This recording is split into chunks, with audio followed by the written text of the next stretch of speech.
Welcome everyone to Man Buns and Jesus, the show where we start by quote unquote planning, but it's really just like a 20-minute conversation about hockey. I'm one of your hosts, Josh Laborious, and over there is our host Ben Olschlager, and we're not talking about hockey today. He'll let you know what we're talking about. Where are we going, Ben? Yeah. So there are two things that came to mind when Josh and I were talking about what we wanted to talk about today. Um, and specifically when we got to the topic that we wanted to talk about. The first one, my favorite Twitter account to get lulls out of is called Bad Preacher Clips. Uh, I don't know if you've run across this. No, and It's I feel like I would just get really angry if I did look at that Twitter feed. it's painful.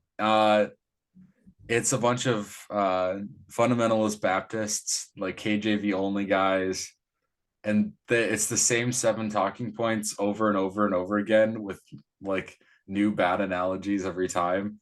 Um, and it is oh just um watched a guy lead into uh I thought a pretty decent point of like it's maybe important to be aware of what you're listening to um musically, because music has an ability to shape and form your brain in ways that things are that you know people don't necessarily give it credit for.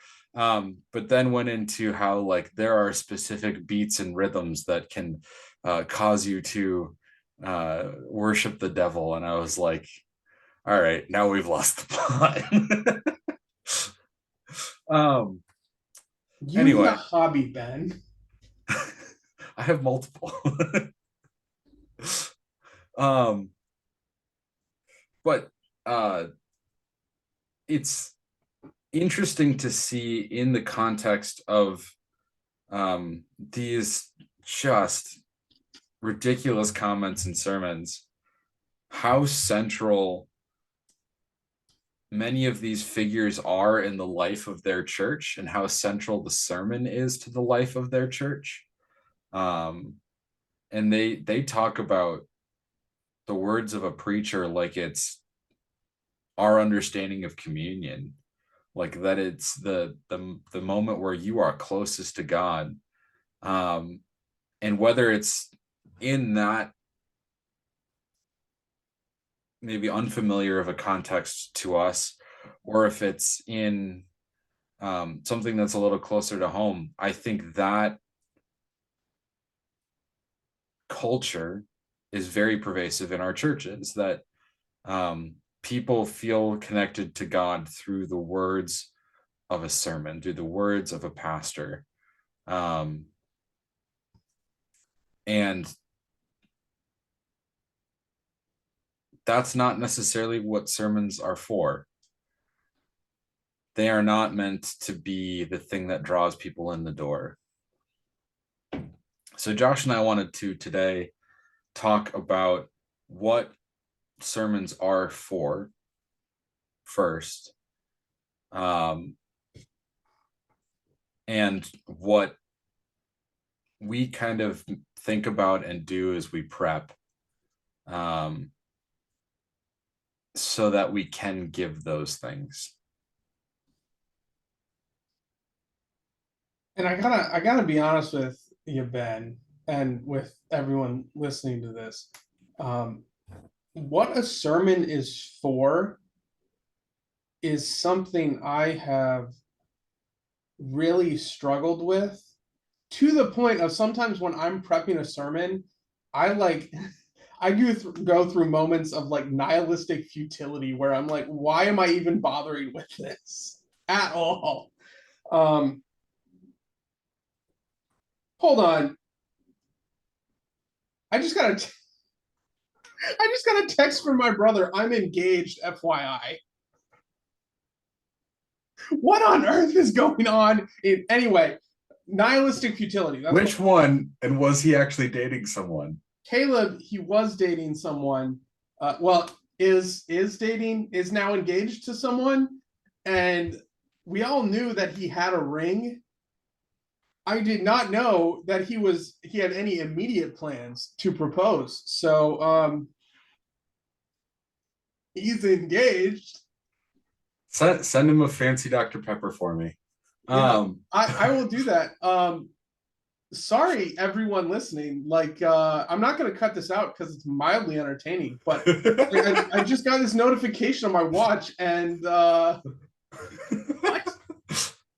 Um so I've struggled with what a sermon's for because something that they really drill into at the seminary, and uh, depending on who you ask, specifically if you ask Bierman, it's based on maybe some advice Walther gave that was taken out of context. But the comment is the gospel must predominate. I So just had a bird fly into my window. Sorry. no, that's very terminalist of you. Um, so like the priority, if you look kind of where seminary or some parts of seminary education push you is, you are sharing a proclamation of the gospel. You are the sermon serves as a touchstone of the gospel, which I struggle with a little bit because the gospel is very simple. Jesus Christ, Son of God, died on the cross, sacrificially atoned for all of your sins. You are forgiven. He rose from the dead, and we will spend eternity in a perfect new creation with him. Like that is the gospel. And the reality is, I preach roughly 50 times a year. I feel like it would get repetitive. So at some point, I'm like, we do the confession and absolution. Is why bother? But then there's also this thread of, well, the sermon is a place for teaching, and the sermon is a place for teaching things about the Bible. But I'm like, how effectively can you really do that in that setting? Wouldn't you be better off canceling your sermon and just making sure everyone sticks around for a Bible study? Um, which I'm not actually suggesting we do that. That's a whole separate conversation. But then there's part of is the sermon there to encourage you? Is it to charge you up so you can go out the rest of the week? And I know a lot of people would push back on that, but I think there is an element to that of kind of it reconnects you, it recenters you in the faith. And then there's another element where the sermon kind of tells you what to do. The sermon gives you some instruction on what does it look like to become a better disciple in your life. Um, and I think there's some truth to all of these, and balancing all of those things that the sermon is supposed to do, and also never be longer than 12 to 15 minutes, because that's the great sin of Lutheranism, is having a sermon that's too long. Um, like I struggle with that a lot, and sometimes I look at the sermon and I'm like, these are just words on paper. Like what am I really doing here? So you got any clarity for me, Ben? I think yes. I think we can talk about this practically and historically because we have lots of old sermons. And to kind of clarify a couple of things that Josh said, one, this Walther guy, Walther was probably the most influential character in the formation of our denomination, the Lutheran Church Missouri Synod. Also, probably one of the ugliest human beings to ever have lived. Seriously, look up a picture. That is not very nice, Benjamin. It doesn't matter. It's true. Just look up a picture of him, but do it on an electronic device you don't care about. It will break your screen. And then send his picture to all your friends. Anyway, but Walther had some pretty influential texts and ideas throughout his time teaching and being president of our denomination, teaching in and being president of our denomination. And probably his most well read text of all of them is a giant called Law and Gospel. And That wasn't written by him.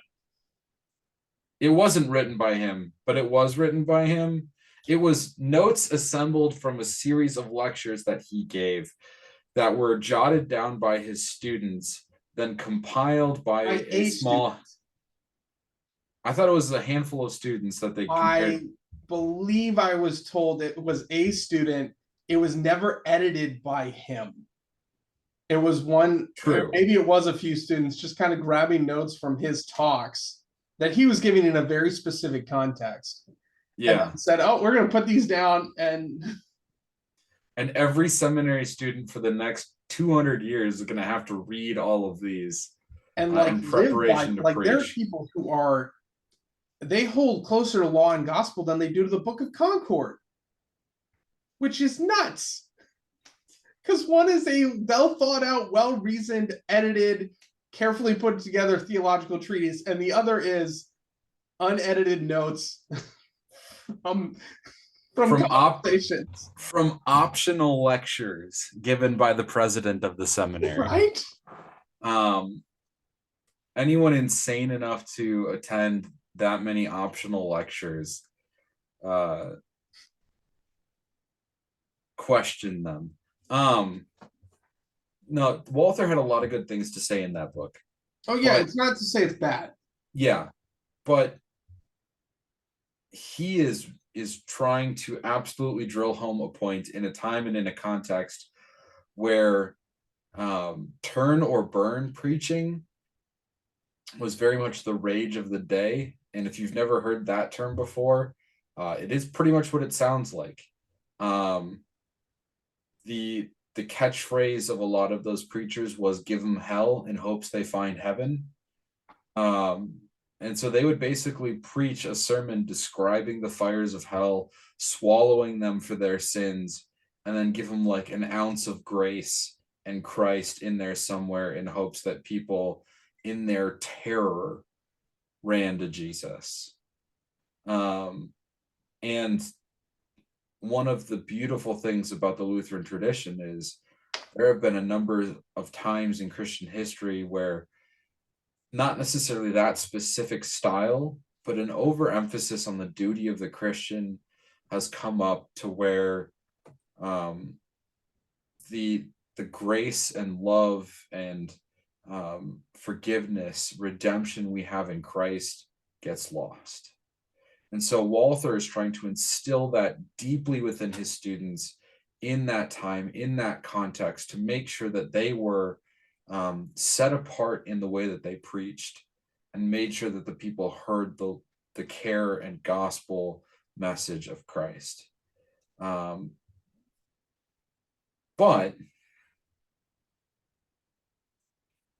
in an age where sermons are, for the most part, feel good, not so much in a gospel sense, but in a like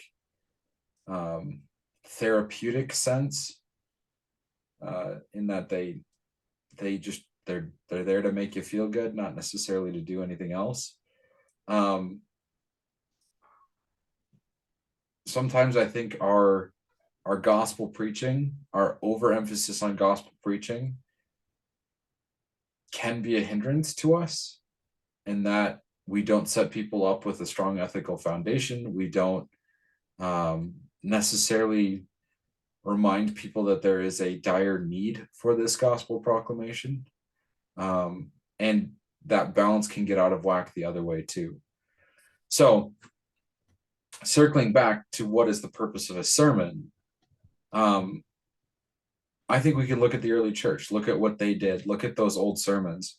There are sermons from the church fathers that take scriptural texts, some of them way too analogously, and basically turning them into metaphor. But in many cases, the hope of the church fathers was to explain what was going on in the scriptures to the people that they were teaching at a level they could understand. And I think that is the primary function of the sermon. That's why we put it where we do in the service. It follows the readings, and then our job as preachers is to explain what we just read from scripture. And That then reminds me of make it applicable. a quote from Resident Aliens, and it says that, and I have it like on tap because I've used it in so many of my academic papers at this point. This is by a really good theologian named Stanley Hauerwas and someone whose last name is Willman. I don't remember his first name. I think Richard. But it says this: the challenge of the gospel is not the intellectual dilemma of how to make an archaic system of belief compatible with modern belief systems. The challenge of Jesus is the dilemma of how to be faithful to a strange community which is shaped by a story of how God is with us. And when you say like the early church sermons and kind of what those look like, I want to go even like if you look at how Paul, we don't really get a lot of his messages. I mean, we maybe get some examples on like Pentecost and stuff, but we hear him kind of talking about the That was aftermath Peter. of his messages. Peter was Pentecost. Paul was still Peter was Pentecost, yes. Paul was still a murderous guy named Saul at that point, killing and persecuting Unfortunately. Christians. But what these sermons were kind of some of these balances we were talking about, because fundamentally it was telling people who didn't know or barely knew about who Jesus was and what he had accomplished for them. But then also because the follow-up question is, okay, I believe in this guy Jesus. I I believe he did what I believe he did what he said he was going to do. I believe in his promises. Now what? It's the same question. Israel came out of Egypt in the Old Testament, in the Exodus. And when they went into Egypt, it was one family. And when they left Egypt, they were a nation. Mhm. And the question became, how are we supposed to do this? The question became like, we don't have they didn't have a king because Pharaoh had always said, this is how you're going to live. So now they're like, how are we supposed to live? And God gave them the 10 Commandments. And in the same way, the early Christians, this question came up, okay, we're Christians, now what? Like, what are we supposed to do? What does this mean for how we live? How do we interact with each other? How do we interact with God?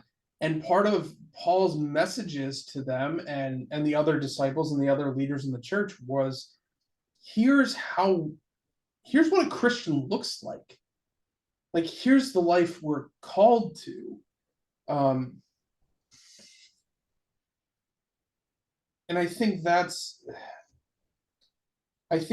kind of maybe a big part of what a sermon is what does a Christian look like? What does it mean to be faithful to Jesus? And a big part of that is we trust his promises. And the gospel is a huge part of that. Mhm. But part of that is also, well, what does it look like to confess Jesus is Lord? I think maybe a way to summarize this that came up in my head, you can tell me if you like this or not.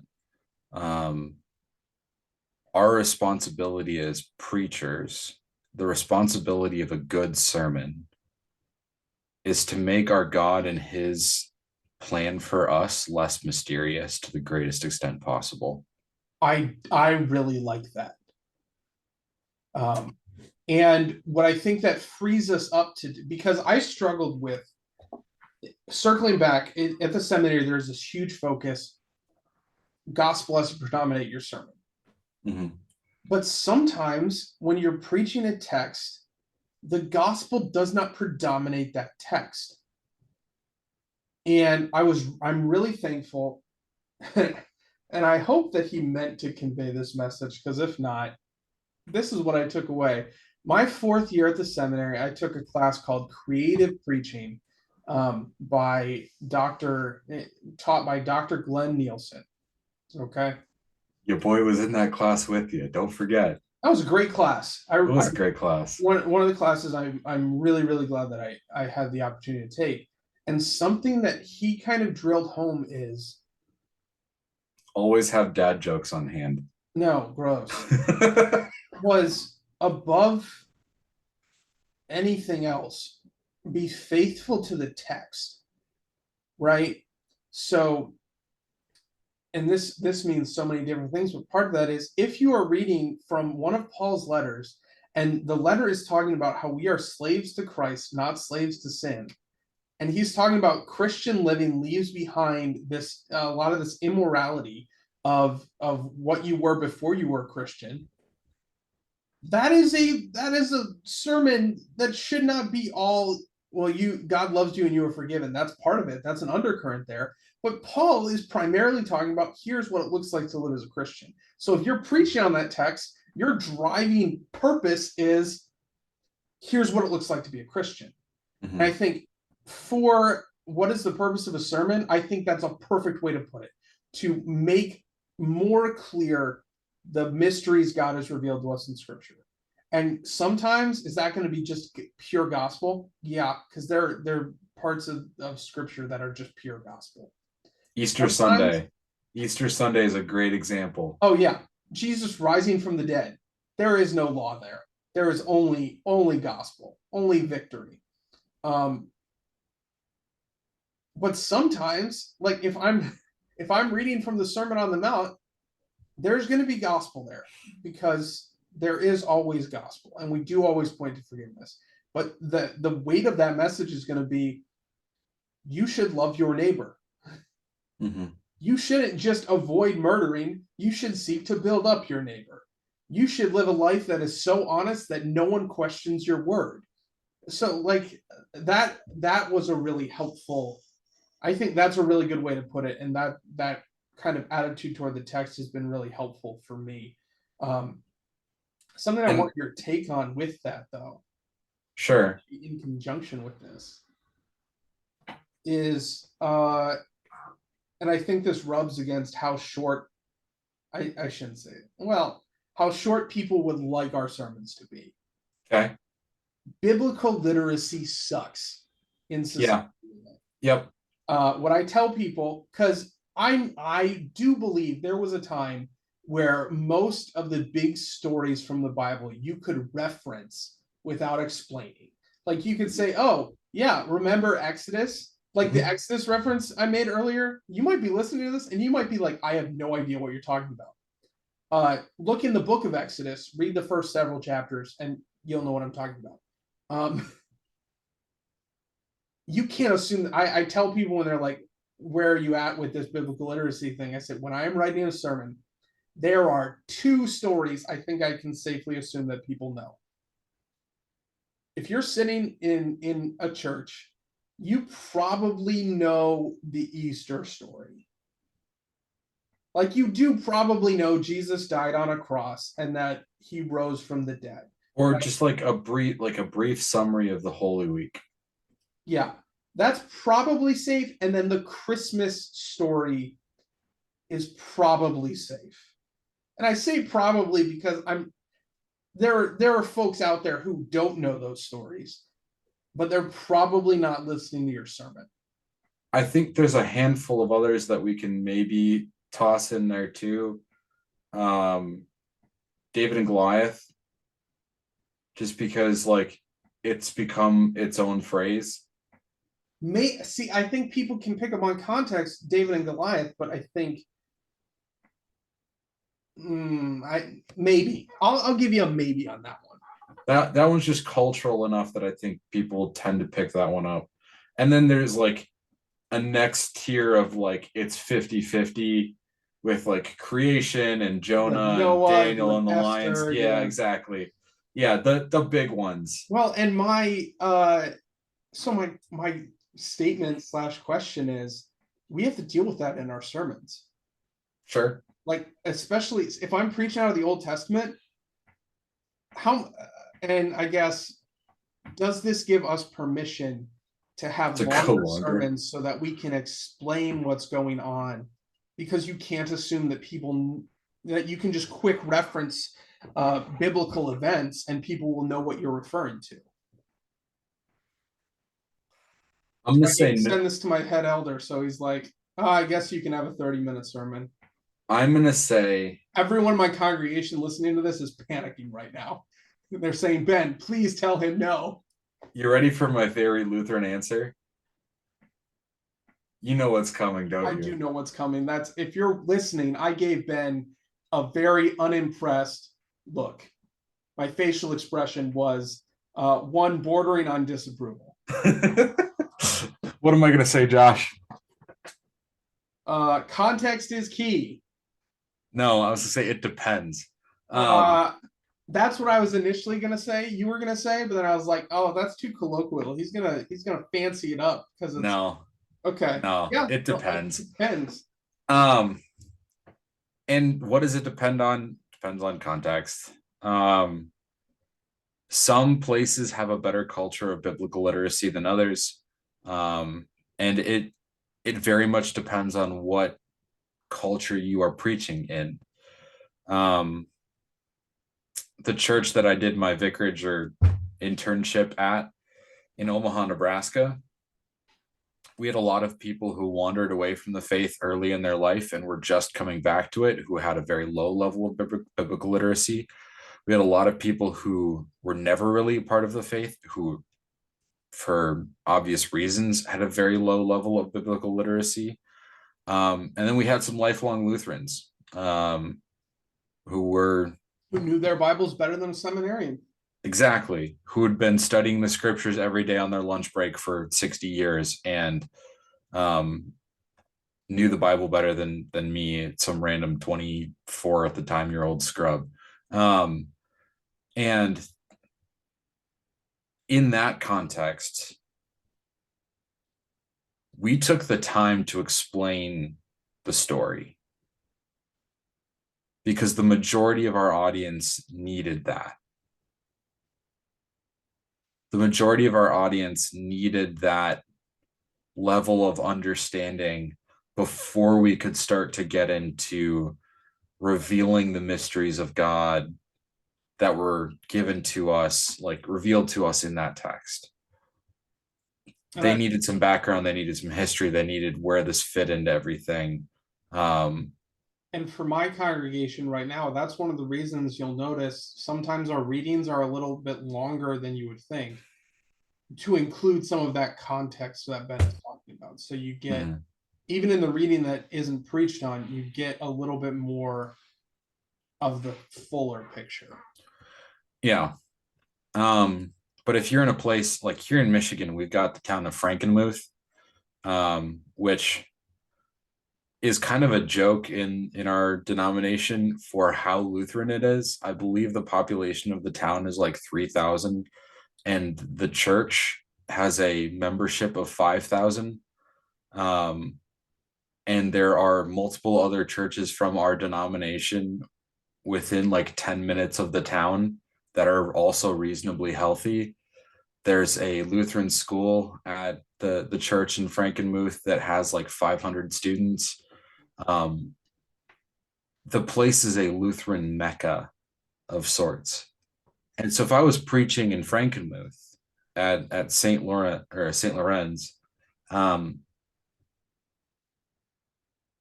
would have no problem assuming that the majority of my audience knows the scriptures well enough, and if knows they Lutheran theology well enough. And knows Lutheran theology well enough that I could get into the weeds a little bit or a lot of it, and would hopefully have the awareness that if their guest didn't have that level of background, they'd be willing to fill them in.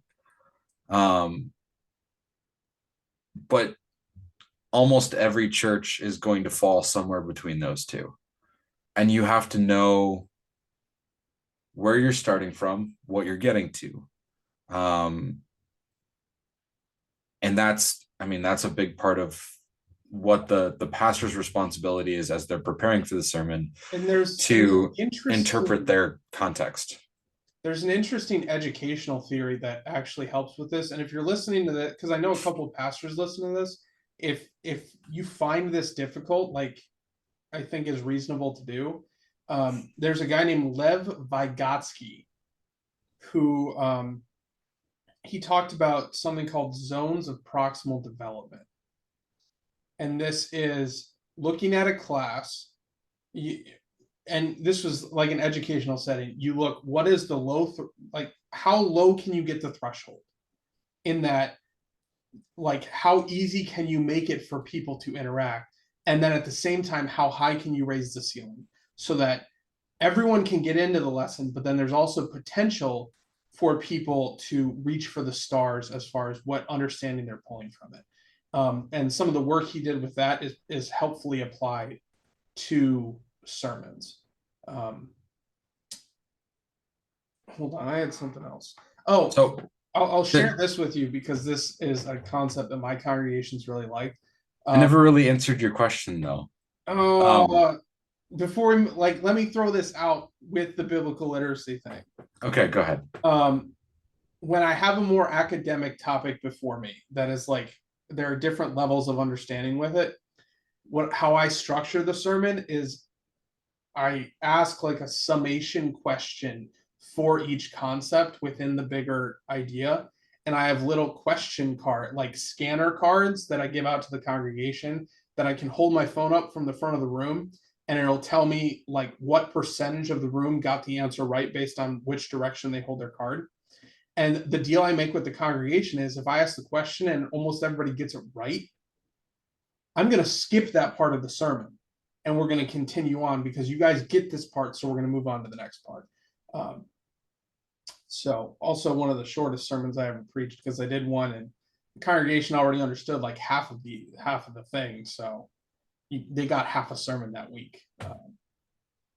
Anyway, sorry for interrupting, but No, that's I dig that. I dig that like being able to get feedback in the middle of a sermon. I think it was last year for Trinity Sunday, which is the one Sunday a year where we break out the bruiser that is the Athanasian Creed.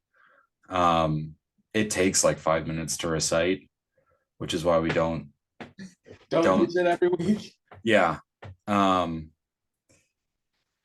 But I the beginning of my sermon was, what questions do you have? I'm going to preach on Trinity here, but it's going to help me understand what I can do to teach you if you show me what questions you have. Um, and then I can give you a bare bones sermon, or I can give you something that is actually going to help you understand more. And so I fielded questions for a couple minutes and then preached. I don't think it's a bad thing to just lean into understanding the theological and biblical literacy of your congregation, even if it's mid sermon. Like that's never bad. Um, anyway, to finish your question to me from before, though, can you preach longer? Um, I think there's a secondary piece to this that needs to be considered above and beyond just how much time is it going to take to explain my point. And that is what is the witness of your sermon becoming longer, if that makes sense. Like, what is your sermon being long say about your service?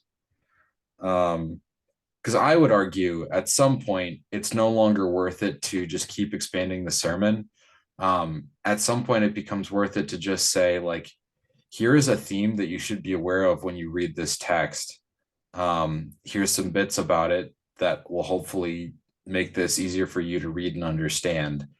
In half an hour, we're going to have Bible study going into the depths of this text. But for now, here's what God reveals to us about himself here in brief. And you call it a day at that, rather than trying to go into extreme depth on anything. Because to me, one of my biggest frustrations about churches, especially churches in the United States, is how much they tend to revolve around their pastors. And that bugs me because I don't like being important. I think you're important, Ben. I just want to teach and remind people that they're forgiven. That's pretty important, Ben. God used a donkey to tell Balaam what was what. What do you mean? He's still using a donkey at Good Shepherd Lutheran Church in Vicksburg, Michigan. For those of you in my congregation that hear this, I appreciate that joke. It's not offensive to me in the slightest.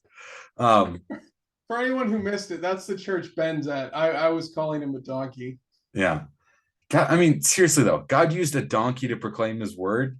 I am just another set of lips. That's it. I think I'd prefer the donkey analogy, actually. um the reality is that if I were to step down from Good Shepherd, any person with a reasonable training should be able to step in and continue the work of the congregation with little to no missed steps along the way. My senior pastor on Vicarage, when he, the associate pastor, and I were driving to a conference in the same car, he made a comment akin to, if a meteor strikes this car right now, it is my hope and prayer that we have set up St. Paul, which was the church, in such a way that the only interruption to what St. Paul does is they're going to have to find someone to preach and do the sacraments. Like everything else, the church should be self-sufficient. Yeah. Yeah. And I'm very much of that mindset as well. And I think the biggest detractor for me in terms of long sermons is that the longer you make them, the more they seem to be central to a service. And the more they become central to a service, the more they detract from the work of God in that service, forgiving, redeeming, and blessing. And that should be the center of our service, is walking away refreshed, knowing that we are forgiven and we are sent. And if your sermons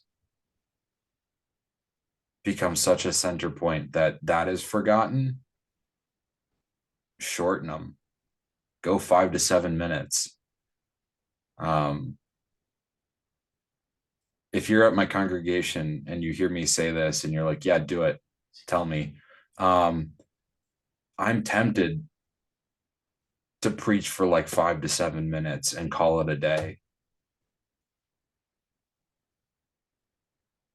Because I think I can say what needs to be said in a short amount of time about a particular text and not necessarily let the gospel predominate in the way that some people abuse Walther to let it be, but let God's promises predominate. His promises of forgiveness, his promises of presence in that place, his promises of blessing, his promises to hear us in prayer. Let this be a time where our focus is on our proximity to God with one another. I do. As we receive his gifts. I'm going to push back on that just a little bit because I think I don't disagree with you in principle. Yeah. I'm going to use this to kind of segue into what goes into a sermon, at least for me. And sure. Like full disclosure to like everyone listening. I'm not delusional. I'm pretty sure there are like 3 people who do everything I do that goes into a sermon. Okay. at least explicitly.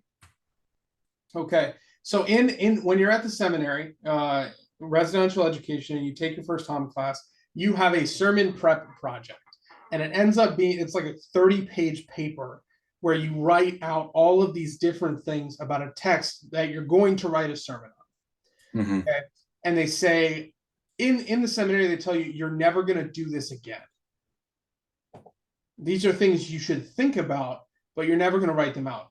But I know myself, and I know that if I don't put checks in place, I have a tendency um, to go more quickly through stuff than I should. So what I did, and I kind of took advantage of some work done by a friend of ours named Connor.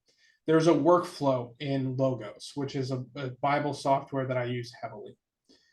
And it can, I think mine, because I'm on the 7th version of this. It's a workflow called Sermon Prep 7.0. And it has 29 questions that I go through and I read material on and I try to answer about my text before I write a sermon on it. And so I look at what are my first impressions of this text? What do I kind of like thinking of the congregation? What are they going to hear in the text? If there's a new person in the church who has never heard anything about the Bible before, what's their reaction to the text going to be? This includes a textual study. Look at the text in the original Greek or Hebrew. Is there anything there that I need to bring out? Is there anything that the commentary? I'll read a couple commentaries on it. I'll look at the context. If it's 1 Corinthians 6, what was Paul doing in 1 Corinthians 5 and in 1 Corinthians 7? Like, where does this fit in the larger story? And then from there you step, well, what is the text teaching? Like, what's it trying to say? How's it saying it? And then you kind of look at it from a theological lens, like what has this been used for theologically? Does the Book of Concord reference this? Does Pieper's Dogmatics reference this? Thankfully, I have Logos automatically tell me if it's referenced in those two other books. What is the law and gospel in the text? What are the different kinds of righteousness? It's like I go through all of these questions before getting to a sermon. And where I'm going to kind of lead back to is the last 3 sections on my sermon prep are emotional impact, focus and function, and structure and rhetoric. Okay, so emotional impact are some questions I added after a conference I went to a year ago. And that is, how are you going to not just teach people something, but kind of impact them with it? And then all of that prep up to that point drives into a focus and function statement. If you are in my congregation, you can know with any given sermon, I am trying to communicate 2 points. That is it. What has God done for you? And what kind of are we challenged? What are we encouraged to do by the text? And you might say, well, so far that agrees with Ben. You can definitely communicate 2 points in 5 minutes or less. You are correct. I could. Heck, I could just read the 2 sentences to you and we could move on with our lives. But, and here's why the last step is structure and rhetoric, is reading those 2 sentences going to impact you in a meaningful way? And I'm going to say probably not. And here's why I kind of defend some longer sermons, because when you bring things out in different ways and you kind of craft this message that doesn't just say something, but says something in a very intentional way that sort of pulls people along to a conclusion, I think you can have more impact on someone mentally. And that's why I live and die by sermon structures. I have a document open right now because I track them to keep myself accountable. I have 26 different sermon structures that I have used in the past what, 2 years that I've been at Edgewater. I know the last time I used any one of them, and I can tell you how many times I've used it. Like last week, I used a comparison and contrast structure. that kind of forces you to reconcile differences between two things. I've used that 7 times since I've been here. I've used the Lowry loop 7 times, and that's a very emotional structure that seeks to make you feel strongly about an issue. And here's my big one, and here's why I say I think sometimes you need longer than 5 minutes. I love narrative sermons because narrative sermons, kind of like a parable, they can communicate so much more than just the words you're saying, because people have emotions, people picture things, people fill out the rest of stories. You can say just a couple words and they can fill out so much more understanding from it. But stories take a long time to tell. If you write a good story that's bringing in the biblical message, that's kind of sending out a message that's going to impact people, those take time. The longest sermon that I've ever recorded was a multiple story structure. So in that kind of structure, you're telling more than one story to bring people to a central point. And it was a 32-minute sermon. It was a long sermon. No one complained because people like listening to stories, and that's not really a burden for most people. But stories take a long time. So I think that sometimes, yeah, 5 to 7 minutes, that's all you need. I think sometimes if you're really trying to convey the same impact the text has in a modern context, I think sometimes you need a little bit more time. Mm-hmm. That was that probably was a longer rant than I intended, but I mean, you got your point across, and I think to some extent you're right. Like, again, it depends. It depends. Can you say what you need to say in 5 to 7 minutes in a way that's going to be memorable? If so, great. If not, take a little more time if you need to. But again, stay focused. Yeah, stay focused. If your sermon's 20 minutes because you rambled for 12 minutes, your sermon should have been 8 minutes. Yeah. Your sermon's 20 minutes because you had constructed this path to get to your point that happened to take 20 minutes. I have less of an issue with that. Then it's just a question of, are you competent at planning out a path, or are you just meandering through the garden for no reason? Yeah. Where was I going with this? Oh yeah. Again though, just the focus ultimately has to be on God in the service and not you or your wisdom or your ability to tell a story or whatever the case may be. And to me, it's pretty evident when my sermons go from helpful to distracting. And that usually is when people walk out, say, "Good sermon, Pastor. I really enjoyed that one. I had them laughing several times throughout the sermon." Whatever the case may be, they seem pretty engaged. And then I ask them, "So what'd you learn?" And then there was nothing. My wife hates this, but if we drove to church together, which we don't always, because I obviously go stupid early. Yeah. But if we drove together on the way home, I always ask, "What was the sermon about?" And she knows that there's always a God did this and we are called to do this. Like there's always kind of 2 points like that. And and she has an advantage, right? Because she knows me, she knows how I communicate. She does not hear the sermons ahead of time. And for the most part, she can tell me what it was about. Mm-hmm. But what I want to be really clear with everyone, and speaking to this to your members as well, Ben, and I don't mean to throw you under the bus, but I might accidentally. If at any point she's like, I can't tell you, or she got a different point than the one that I meant to communicate, because there have been times she's done that, and I'm like, well, that's not what I was shooting for, but okay. and she apologizes. No. If the point that I meant to communicate wasn't communicated or it didn't stick, that is my fault. That means I was not up to the task. Whether I didn't write a good message or I didn't communicate it enough, right? That is on me. So if you walk out of the sermon and you're like, I don't remember what it was about, that's on me. Because Unless you weren't paying attention, then it's on you.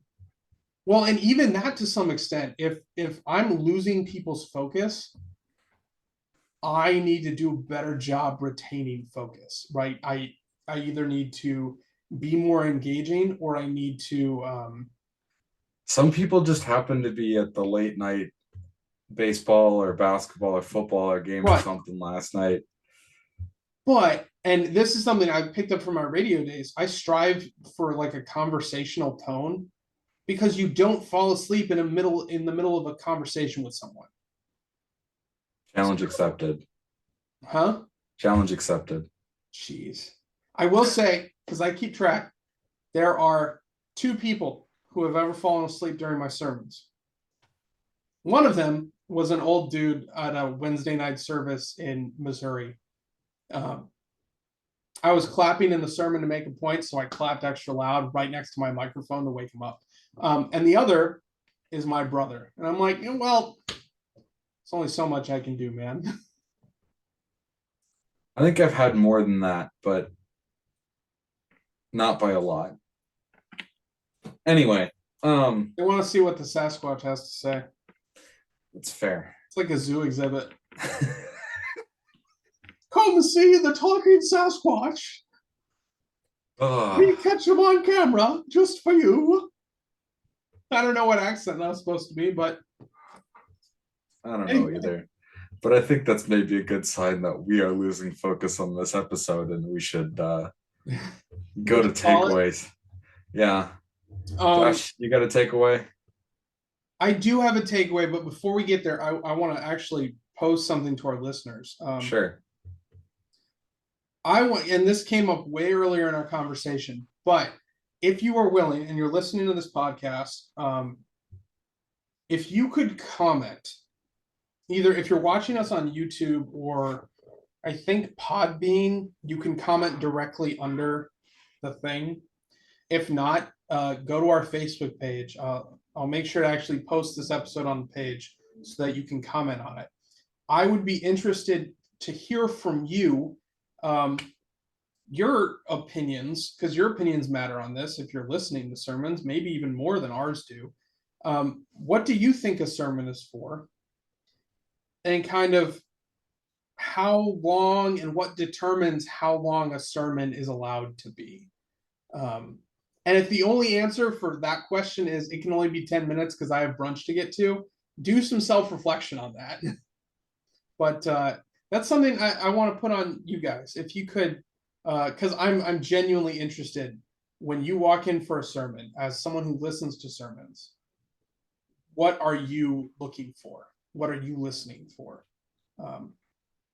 So with that, my takeaway is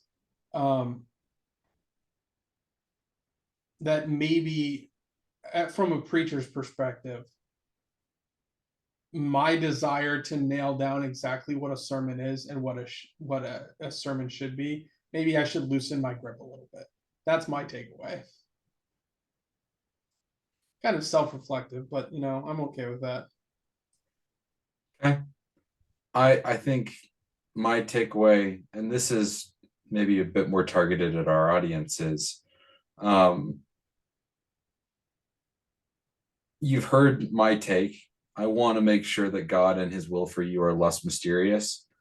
My encouragement to you is try and come out of every sermon with something that has made God or his will for you less mysterious. To quote a great man, figure it out. Figure it out. But with that, this is the what's the passive aggressive part of the podcast. If you know somebody who is trying to figure out why people are willing to sit and listen to a pastor talk for 15 to 20 minutes, send him this episode. If your pastor doesn't seem to have a point when he's giving his sermon, send him this episode. Yeah, if you're a pastor and one of your congregation members sent you to this, I hate to break it to you, brother. You need I to do think you better suck with at your sermons. preaching. Yeah, like, find a point, don't ramble, and be intentional with your message. Yeah. And if you have a problem with that and your congregation member sent you this, that's on you. Come at me, bro. And if one of us gets this podcast, it'll be a real shame. Anyway, I can already think of the people who are going to send me this podcast, and I say again, come at me, bro. anyway, like, subscribe on whatever podcast platform that you use. It might just be a way for us to reach some audience that may not otherwise hear a Christian or even Lutheran perspective on some of the things that we like to talk about. Reach out to us. A challenge for you guys too. Share us. Yeah. Whatever social media platform you're active on, share this podcast or share specific episodes of this podcast. I would love to see our subscriber count jump. Yeah, not because we need to be heard more, but because like we love expanding these conversations and getting more voices involved. And speaking of getting your voice involved, if you have something that you want to talk about on the podcast, or if there's something that you want to hear us talk about, reach out to us either directly or through our Facebook page. It's the Man Buns and Jesus Facebook page. You can find us on Facebook. You can share it on your Facebook. You can share it on the Facebook. But we're getting slap happy, and this episode's already too long. So, Josh, let's go in peace. Serve the Lord. Thanks be to God. We're done.